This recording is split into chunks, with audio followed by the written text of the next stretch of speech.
Playoff season is here, and the only thing better than game day predictions are the foods that come with them. Introducing Tums Fantasy Foodball Pool, brought to you by Tums, America's #1 antacid brand, and DraftKings. Each week leading up to the big game, turn football into foodball by building your best game day plate for a shot at winning a share of $40,000 in cash prizes. Inspired by game day bites and tailgate treats, join the Tums Foodball action during this playoff season's most heartburn-inducing time. Visit DraftKings.com/foodball between January 6th and February 9th to enter for free and select your game day plate before the start of each playoff round. Age and eligibility restrictions apply. Void where prohibited. See terms at DraftKings.com/TumsFoodball. When you feel the heat of the game, don't let heartburn keep you on the sidelines. Try Tums Chewy Bites with a tasty outer shell and soft center for fast relief of heartburn, acid indigestion, and upset stomach. Check out Tums Gummy Bites, featuring a soft and easy-to-chew format for fast relief of occasional heartburn, acid indigestion, sour stomach, and upset stomach. Both available at Amazon, Target, and other major retailers nationwide. And for more heartburn relief fun, be sure to follow Tums at Tums Official on Instagram and TikTok. It's time to eat. What are you hungry for? Sit down and get ready to consume an abundance of fantasy football knowledge from Ross Tucker and John Daigle. Feed me now. I'm starving. On the Fantasy Feast Eatin' podcast.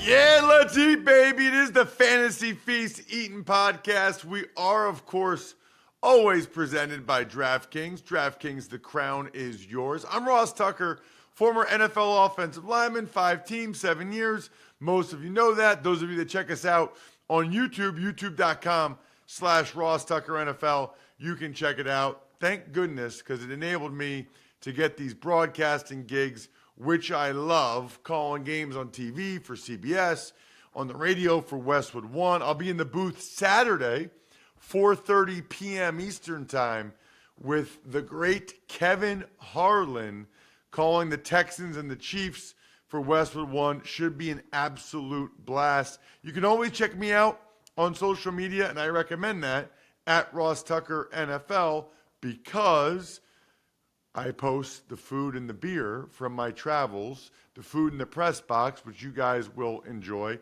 We are at Ross Tucker Pod. He is the star of the show. His name is John Daigle. You can check him out on social media at NotJDaigle. And of course, EstablishTheRun.com is where they got all kinds of info for fantasy and betting and prop betting and all that stuff. Just make sure you use the code FEAST so you get a nice discount there over at EstablishTheRun.com. All right, John, we are down to 4 games. We are down to, evidently, or considered by many people to be the greatest weekend in pro football, in football period for some people, the divisional round of the NFL playoffs. 2 games Saturday, 2 games Sunday, which means a lot of DFS and a lot of prop betting. So this is a very good show to get people to engage in and maybe make those games a little bit more interesting. So we'll start with the Texans and the Chiefs and your breakdown of that game before we get into some of these prop bets. From a top-down stance, I will tell you from my perspective, what has happened to the NFL since 2020, since they expanded to the 7th seed, is that yes, everyone considers the divisional round to be the best round. I wholeheartedly disagree. What typically happens now, the last few years, is that the pretenders are not only just simply weeded out in the wild card round, but they are dismissed and shunned away. That's why we saw so many blowouts, because there are a lot of teams that, quite frankly, just don't deserve to be there, and they get blown out in the wild card round. Then those teams that create those blowouts, for instance, like the Texans, go on to the divisional round and they get shunned because they, in my opinion, are not ready for competition like this against the Chiefs. And let me tell you exactly why. Because the past couple of games for the Chiefs, before they rested their starters in Week 18, remember, Chris Jones was not available. They were an entirely different defense. And without Chris Jones on the field this year, the Chiefs' pressure rate dropped from 3rd to 24th, and their stuff rate which means the time that they allow running backs to rush for 1 yard or less, their stuff rate dropped from 7th to 27th. They just became a significantly worse unit under DC Steve Spagnuolo without Chris Jones. But now he's already trending towards playing. It looks like they'll also get Trent McDuffie and a couple other players in their secondary back. And in this first matchup against Kansas City in Week 16, CJ Stroud was under pressure on 49% of his dropbacks, and he was bad whenever they crushed the pocket. 37% completion rate, 5.9 yards per attempt, 0 scrambles, and 2 sacks. And despite outscoring the Chargers in that heavy win by 20-plus points last week, in my opinion, the Texans' offense did not change. We talked about last week how the Texans' offense was not explosive, especially through the air, but they got the perfect draw in Jesse Minter's defense that keeps 3 or 4 guys deep and doesn't allow you to have explosive passes anyways, and the Texans could ride Joe Mixon to efficiency and then hopefully pop off big plays to Nico Collins. And that's exactly what happened.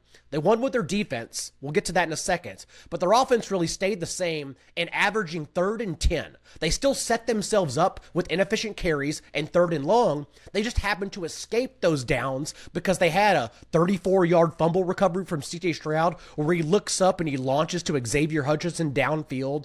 They had a 13-yard TD on 3rd and 11. And then Nico Collins' 41-yard catch in the second half did also come on 3rd and double digits. So they just happened to create magic on 3rd and long, but they still put themselves in that terrible situation by not changing their offense at all. They just benefited again from 4 interceptions from Justin Herbert, and Mahomes hasn't even thrown 4 interceptions in his last 10 games combined. Mahomes does not turn the ball over. So I just don't know how the Texans think, especially on offense, they're going to win this one.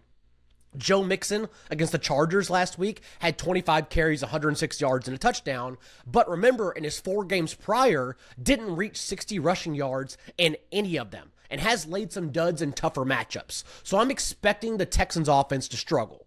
But the key here is everyone is talking, and rightfully so, about the Texans defense and how they just hounded Justin Herbert and crushed the pocket against them. The thing is, in the 2 games since Hollywood Brown returned for Kansas City, Mahomes has led the league with the quickest time from snap to throw. And that's how you mitigate any pass rush, especially Houston's.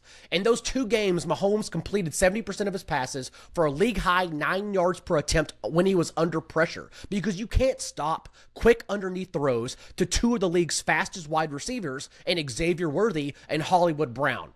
Houston has also struggled to stop quarterbacks scrambling this year, even allowing Mahomes, the last time they played in Week 16, to slip for 5 carries, 33 yards, and a rushing touchdown. So, yes, I think the Chiefs' offense and defense have an advantage here. And that's why at DraftKings Sportsbook, we saw the Chiefs open at 7.5 and has since increased to 8.5. And I will tell you, I'm willing to bet the Chiefs in laying the points all the way up to less than 10 points, up to 9.5. Wow. Okay. That's interesting on a lot of levels. All right, I got a couple questions for you. Sure. You don't like the wild card round because there's blowouts. You don't like the divisional round because there might be blowouts. What round do you like? Week 17 and the conference championship. Those are the 2 most important matchups, in my opinion. Week 17 and the conference championship. Because even you saw in Week 18, the football was negligent. Lots of starters resting in Week 18. Got it. But you don't like the wild card round or the divisional round. I wouldn't say I don't like it. I will say it's become very predictable. Got it. And then the other thing that you said I thought was interesting, the Chris Jones stuff was interesting. The Hollywood Brown stuff was interesting. You said about Mahomes doesn't turn it over. Well, Herbert only turned it over 3 times, only 3 interceptions all year before he had those 4. So sure. That, maybe that happened with Mahomes. I doubt it, but the point is Herbert only had 3 picks all year, and then the Texans forced him into 4. Did you have a prop bet you liked in this one? I do, and it's because the Chiefs are still an elite defense on shutting down outside receivers. I hate to be the one to poke holes in Nico Collins' game because Nico Collins is the truth. He is just a man who gets out there and earns his way to targets and catches.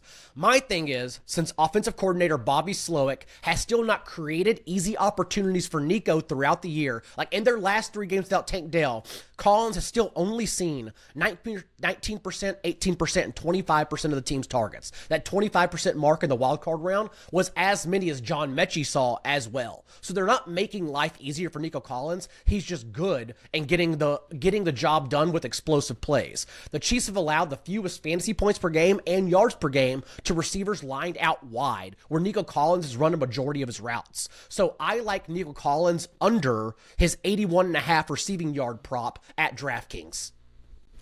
Ooh, okay, the Nico Collins under receiving yards prop. Okay, let's move on to the Saturday night game. It is the Detroit Lions hosting the Washington Commanders. We were talking on the Even Money Betting podcast, John, and Steve and I went in on a best bet under 6 punts in this one. Under 6 punts because, number one, they both have really good offenses and not as good defenses. But number two, these coaches hate punting. These guys love going for it on 4th down. So after I call my game Saturday, I'll be watching the next game with Kevin Harlan or whoever, some bar somewhere or restaurant in Kansas City, rooting for anything other than punts. That's the only bet I have on that game. I also like the Lions in this game, and it's because Washington's defense was still horrendous against Tampa Bay. You wouldn't know it from the final box score and if you watch the game, but Baker's still 15 of 18 for 10 yards per attempt. They just lost because of Todd Bowles' cowardly coaching, and this goes back to whenever the Bucs, for instance, played the Chiefs and took Patrick Mahomes to overtime instead of going for it on 2-point conversion to win the game. For instance, like the Bengals did whenever they played the Chiefs. You don't take Patrick Mahomes to overtime, and coaching decisions like that have haunted the Bucs all year long, and it finally came back to bit them, of course, when inches truly matter in playoff football. But Dan Quinn does blend coverages. However, he still leans on cover one and man coverage on over a third of his snaps. And that's what Jared Goff led the league in completion rate and yards per attempt, with 19 touchdowns, 0 interceptions against man coverage this year. I didn't even need to tell you the advanced stats to know that whenever, and I've said this before on the show, but just step back and think about it. Whenever Ben Johnson sees one-on-one, he's going to find a way to get the guy the ball whenever he's one-on-one because he's such a intuitive play caller and can see those mismatches. So I do love Jared Goff and the Lions offense. We talked about triple stacks, onslaughts for DFS. I'm going to try and find a way to play 4 or 5 Lions this week for sure, because the Commanders' defense, in my opinion, is not ready for this matchup, especially one where it seems like David Montgomery is going to come back. David Montgomery already practicing in full on Wednesday, and in the 11 games that Montgomery and Jahmyr Gibbs played together this year where Montgomery was not injured, it was actually Montgomery who out-touched Gibbs 189 to 169 and out-carried him 17 to 9 inside the 5-yard line. I don't know what the field or opponents are going to do in DFS on DraftKings, but if it comes out by Saturday that it looks like the field is going to want to play Jahmyr Gibbs for what he did the past month without Montgomery, I'm very willing to take the volatile approach and instead roster Montgomery over Gibbs just because I think he has higher touchdown equity in this offense, assuming he's at full strength. So I still like Montgomery in DFS. Where it gets interesting to your point and your bet is that this is still a very good matchup for Jaden Daniels and Washington's offense. The Lions under Aaron Glenn led the league with 45% of their snaps against man coverage, and Jaden Daniels led the league with 22 scrambles against man coverage. No other quarterback, Jalen Hurts, Lamar Jackson, Josh Allen included, even reached 20 scrambles against one-on-one coverage. And Daniels also finished with 14 touchdowns to 1 pick in that type of situation. He also has a favorite receiver to lean on because Terry McLaurin is the guy when he looks up and he sees on an island just against one quarterback, that's where he launches to. McLaurin earned the second most contested catch opportunities against man coverage this year for a league-high 13 catches and 77% catch rate because he obviously can battle the ball with ease. And only the Chiefs are allowing more points per game to slot wide receivers than Detroit. That, of course, is where Olamide Zaccheaus plays. So even in DFS, I like stacking up Zaccheaus. But knowing the type of coverage that Daniels is going to see against Detroit, we also want to sneak in McLaurin into our lineups as well. So I still love the Commanders' passing game to run back in DFS across from the Lions' passing game. And I love Labatt Blue Light, which is what I'll hopefully be drinking Saturday night while I'm watching the Lions Commanders. I know they got a lot of Labatt Blue Light in Detroit. Very popular city for it. Live life to the power of we. Always enjoy responsibly. Beer. Labatt USA, Buffalo, New York. Did I hear a prop bet for Lions Commanders, or do you have one? I do have one, and it is Jameson Williams over 53.5 yards. Just a big play waiting to happen all the time, but more importantly, if we think we're going to get one-on-one, there is a 100% chance Ben Johnson is going to set him up 2 or 3 times downfield to beat his defender. Jameson Williams, whenever he sees man coverage, his yards per catch increase from 15 to 20 yards per catch. His yards per route run increased from 1.9 to 2.5. It's just a perfect situation for him. He's one of my favorite players in DFS this week as well. Okay, let's move on to the Sunday games. They're good ones. We'll start with the Eagles hosting the Commanders, John, at 3 p.m. on Sunday. Last week we talked about the Packers' identity headed into the Eagles game. And I even said, if they try to run the ball, they will lose this matchup because that is not how you can beat the Eagles. Although their pass defense is terrifying, you still have to attack them through the air. And yet, the Packers did not listen. They ran on 54% of their first downs, and they often then created second and longs, which of course set their offense up for failure. The Eagles only had to blitz Jordan Love once to terrorize him, as Josh Jacobs was tackled 0.3 yards after he touched the ball. Basically suffocated behind the line of scrimmage every time he got a carry. And that's why Vic Fangio changed his defense. Fangio, instead, against the Packers, sat in zone coverage on 81% of their snaps, and in particular, cover 4. Just kept guys deep to make sure they limited big passing plays and ran that 61% of the time, whereas Fangio only called cover 4 19% of the time during the regular season. If they choose to do that again against the Rams, it'll not only mitigate explosive plays, but at least we know that's a type of coverage Puka Nacua is very familiar with. Because this year against cover 4, Nacua was targeted on 33% of his routes, the 5th highest rate in the entire league, compared to Cooper Kupp's 26% mark. I don't necessarily hate Cooper Kupp for DFS. It's been over a month now since we've seen him be the same explosive player he once was, but I would personally attribute his lack of success to Matthew Stafford's lack of pass attempts, even just 27 this past week in the wild card. He's now gone over 30 pass attempts once in his last 4 games. If we get the pass attempts, I think Cooper Kupp naturally comes along. So if you want to play DFS, just hold your nose, and if you play Stafford, you also play Cooper Kupp because that entails you thinking that Stafford will reach his ceiling. And in order to reach his ceiling, Cooper Kupp also needs to be dragged along. So that's just a little game theory thought. Either way, as we saw on Monday night, Puka Nacua's floor is still very safe, and this has become a running team as their offensive line has gotten healthy. The issue is that I fear Kyren Williams is going to suffer the same fate as Josh Jacobs and really struggle. And that's why my favorite prop for this game is also Kyren Williams under 74.5 rushing yards, because even the past couple of games, he hasn't been efficient so much as he's been in every touch back without Blake Corum, even seeing 3 targets in back-to-back games. And so maybe that's how Kyren Williams scores a touchdown, is through the air, again, as he did on Monday night. But I really believe he's going to be extremely efficient and go under that 74.5 prop. So I do not like Kyren Williams in DFS. For the Eagles, Ross, as you know, we also saw this matchup in Week 12 when Saquon Barkley went absolutely nuclear for over 300 yards from scrimmage and a couple touchdowns. The last 3 games now for Barkley, 29, 33, and 27 touches with at least 119 yards from scrimmage in all. The Rams did play a little more cover 1, cover 2 in the wild card. They have limited running backs since they got exploited by Barkley. But even so, they've become a league average unit as opposed to the one that Barkley ran all over. And I still very much fear that they are not ready for this matchup if the Eagles choose to lean on Barkley. I never want to count Stafford and Sean McVay in particular out, especially the way Chris Shula is also scheming game plans. I feel like he could have something ready to perhaps try and limit Barkley and force Jalen Hurts to go through the air. And if that's the case, that's where it gets interesting, because it's going to come down to, can Chris Shula pressure Jalen Hurts? We saw him pressure Sam Darnold on 54% of his dropbacks on Monday night. But I attribute that to the Vikings' pocket and pass protection, whereas the Eagles' pass protection is an entirely different beast and arguably the best in the league.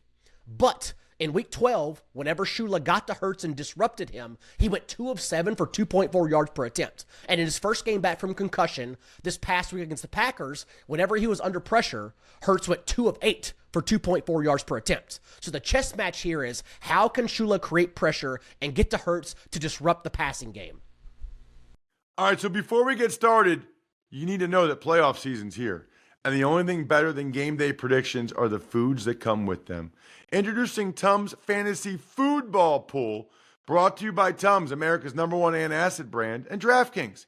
Each week leading up to the big game, turn football into foodball by building your best game day plate for a shot at winning a share of $40,000 in cash prizes. Inspired by game day bites and tailgate treats, join the Tums Foodball action during this playoff season's most heartburn-inducing time. Visit DraftKings.com/TumsFoodball between January 6th and February 9th to enter for free and select your game day plate before the start of each playoff round. Age and eligibility restrictions apply. Void where prohibited. See terms at DraftKings.com/TumsFoodball. When you feel the heat of the game, don't let heartburn keep you on the sidelines. Try Tums Chewy Bites with a tasty outer shell and soft center for fast relief of heartburn, acid ingestion, and upset stomach. Check out Tums Gummy Bites, featuring a soft and easy-to-chew format for fast relief of occasional heartburn, acid indigestion, sour stomach, and upset stomach. Both available at Amazon, Target, and other major retailers nationwide. And for more heartburn relief fun, be sure to follow Tums at Tums Official on Instagram and TikTok. I've been telling you guys all year that Smirnoff is an official sponsor of the Ross Tucker Football Podcast. And you already know, because I've been saying it, that they're an official vodka partner of the NFL and Super Bowl 59. Here's the deal with Smirnoff, right? It's the world's #1 vodka, but it's not crazy expensive like some of these other vodkas. And so many good mixed drinks that you can use with vodka. Right now, they've partnered with Complex, letting fans get their hands on some amazing items, handpicked by celebrities. You can get it for $12.99, some of these things, just like a bottle of Smirnoff. That is awesome. Please drink responsibly. Smirnoff #21 vodka, distilled from grain, 40% alcohol by volume. The Smirnoff Company, New York, New York. Pricing is at sole discretion of the retailer and may vary by state. Please not share with anyone under legal drinking age. Love it. Do you have a prop bet for this one, John? It is the Kyron Williams one I mentioned. I think he's going to get 20-plus touches, but I still believe he's going to struggle mightily in running the ball. Ooh, okay, good. Yeah, I mean, there's not a good answer against the Eagles, unfortunately, because their secondary is so good too. But we'll see. I'll be very curious. I think, knowing that they're the underdog, my guess is McVay will try to run it and play that game, ball control. Maybe he watches the Panthers game earlier in the year. It'll be interesting. All right, last but certainly not least, Ravens, Bills. I know you're not the biggest divisional round fan, John, but you got to be excited about this one. I am, and I think the line move was correct. Whenever the Bills opened as favorites, I too thought that's wrong. The Bills cannot stop the Ravens. And it then has switched at DraftKings since overnight. The Ravens are now 1.5-point favorites. I feel like that's correct because the Ravens have all the tools to put the Bills defense in a blender.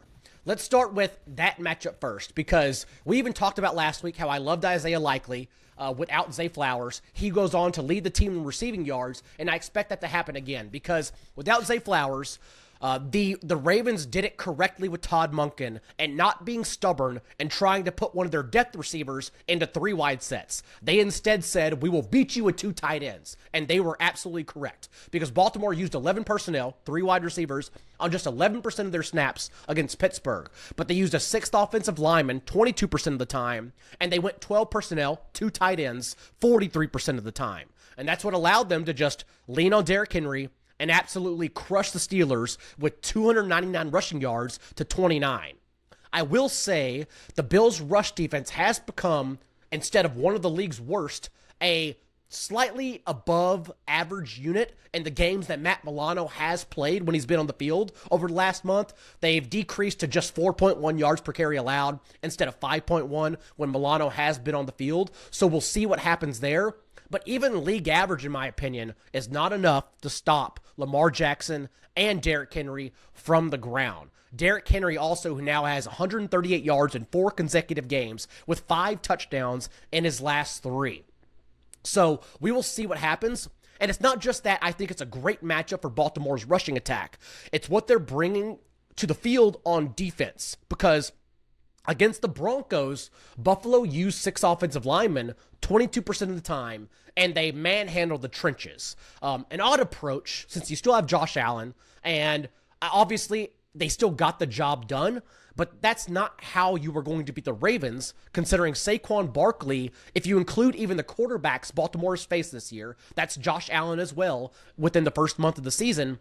Saquon Barkley is the only player to rush for over 65 yards against the Ravens all season. You cannot run on them. Maybe Josh Allen is such a superhero that he can get over 40 rushing yards, for example, in this game, but it's not going to be a good day for James Cook. It's not going to be a good day for Ty Johnson. The Bills have to lean on Josh Allen through the air in order to win this game and try and match the Ravens point for point. And I honestly do not know if they can do that because of what the Ravens defense has become.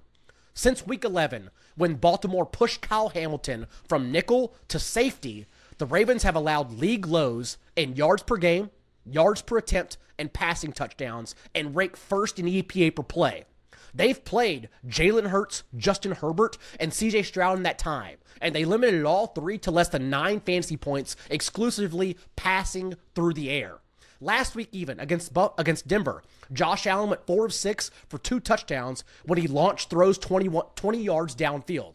But since the Ravens moved Hamilton deep, they've allowed just 5 completions, 31st in the league, and a 24% completion rate, 29th, on throws 20 yards downfield. So I think the Ravens defense has all the tools to also limit explosive plays through the air, and they're bringing, in my opinion, the better side of the ball on both sides to this game. Ooh.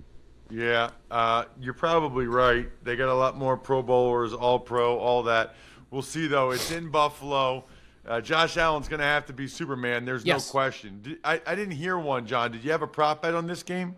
And by the way, anytime we're counting out Josh Allen, even though I do think the Ravens win this game by over a field goal, he's still Josh Allen. That's where the probabilities come in, is that he is still Superman and he can single-handedly win this game. That would not be shocking either. I just think the Ravens have all the tools, and it's the perfect matchup, similar to how we talked about the Texans last week, where they couldn't win any matchup, but they were the Chargers' kryptonite and playing the exact way that you can beat the Chargers. I think the Ravens play the exact way and are the Bills' kryptonite, honestly. My favorite prop, though, is, once again, Isaiah Likely over 33.5 receiving yards.